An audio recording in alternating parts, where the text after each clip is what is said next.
emotional intelligence has been around since 1990, when two psychologists, Peter Salovey and Jack Mayer, wrote an article. And in psychology, if you write an article, basically nobody reads it. Now, it's true, nobody reads it.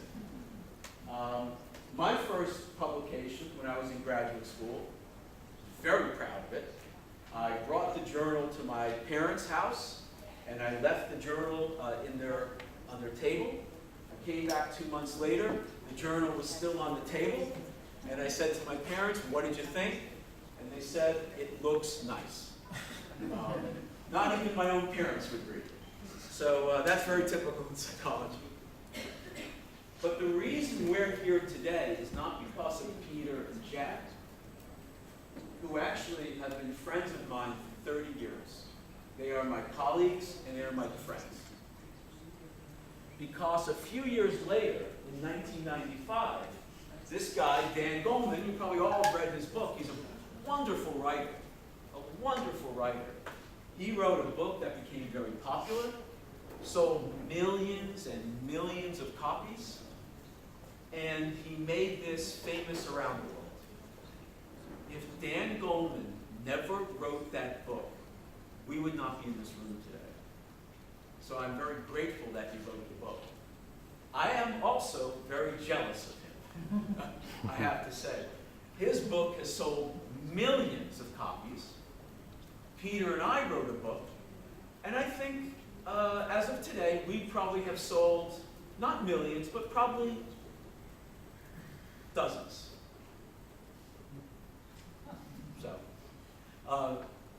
So a big difference. But in our approach, we say emotional intelligence is an intelligence. It's not the opposite. It's a form of intelligence. Emotions help you think, and you think about emotions. It's not the opposite. Emotions are adaptive. And here are the abilities. 4 abilities. Perceive emotions. Emotions contain data.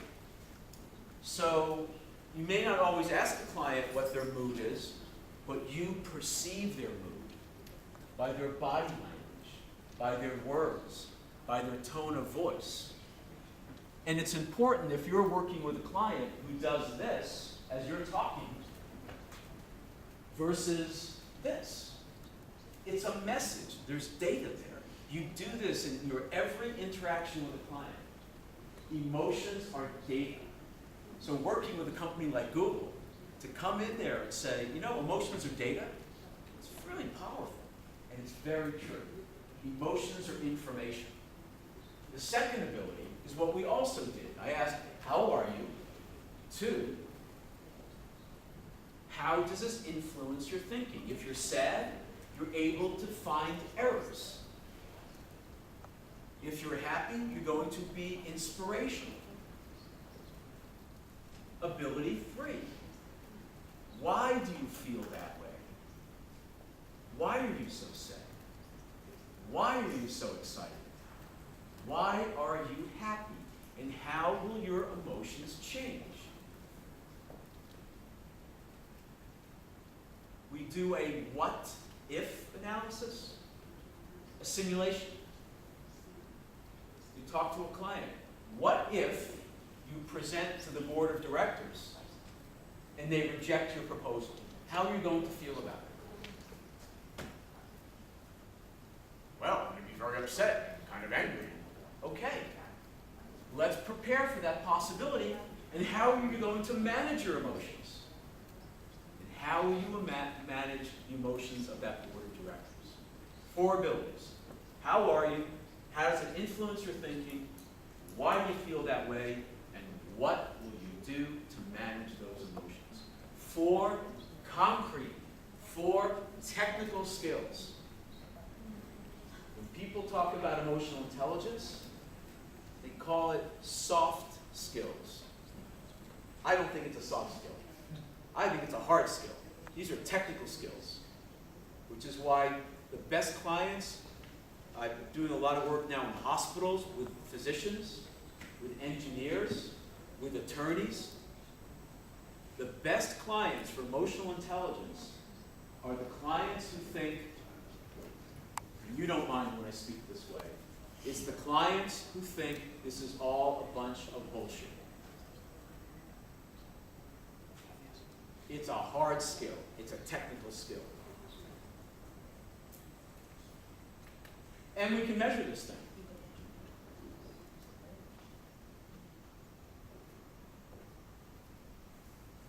Oh yeah, let's do this. Pilar, you talked about the raffle, yeah? I think you did? Yeah.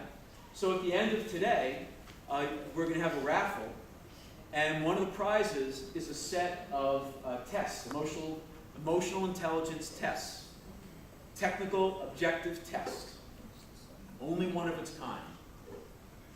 And I want to share with you what that looks like, and I want to share with you why it's so hard to know how emotionally intelligent you are. So if you look at this cartoon, and it says what matters most is how you see yourself. So if you have a good sense of humor, you should be laughing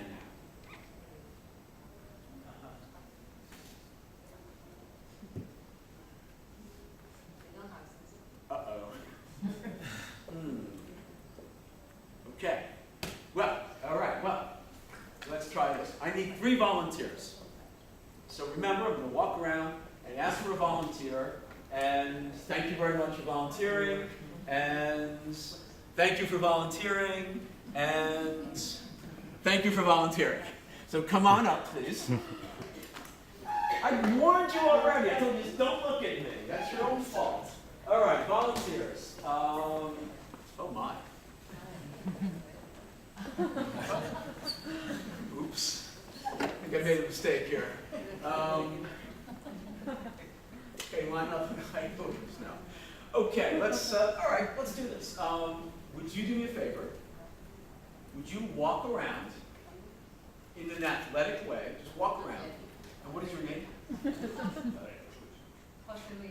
Okay.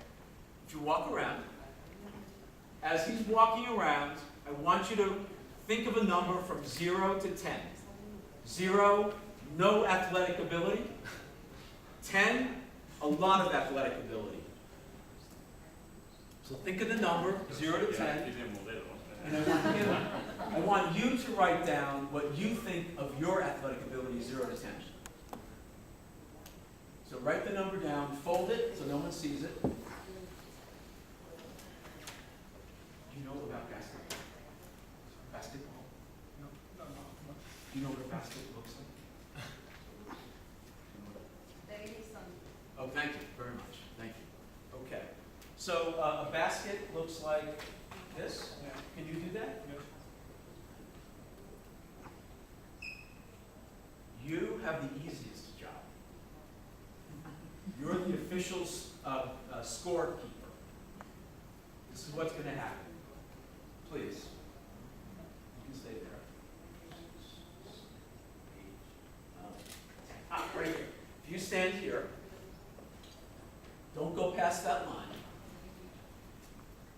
You're going to have 5 chances to make a basket. You get a basket.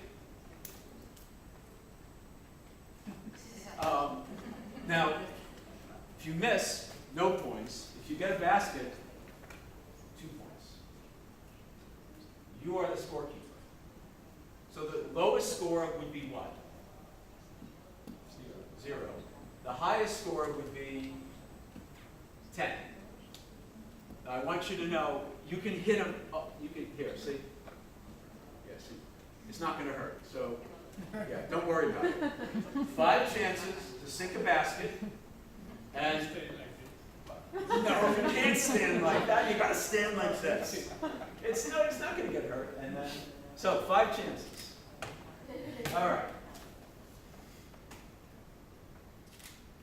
Oh. He loves it. Oh. Wow.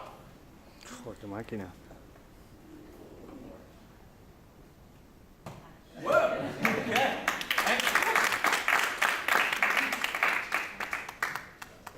Okay.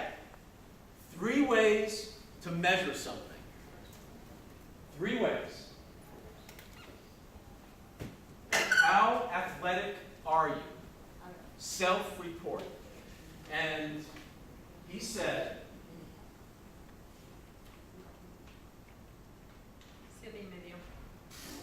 7,5. 7.5. 7.5. Wow, okay.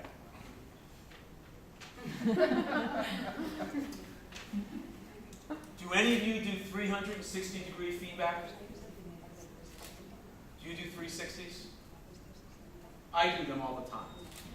A 360 was when I asked you to estimate our volunteers' skill. And I asked you to write down a number. When you do a 360, you promise confidentiality. So in order to follow the rules of confidentiality, could you just turn around and close your eyes? I won't hurt you. Don't hurt me. So now on your fingers, could you show me what you were rating him before? And you need to do an estimate. Show me on your fingers.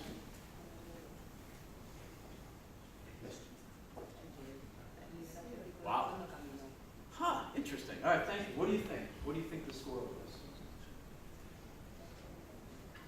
You're the official scorekeeper. What was the average score, do you think? A ver, otra vez.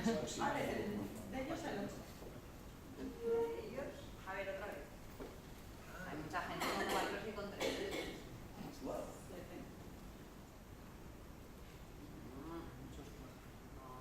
I'd say about. I said this. All right, thank you. Now you can. Thank you so much. Thank you. So let's say it was about a 5. Performance.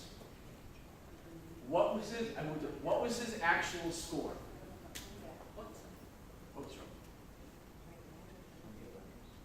You are the coach of the Spanish national basketball team for the next Olympics. You get to pick your team. How do you pick the team? Do you ask them, how good a basketball player are you?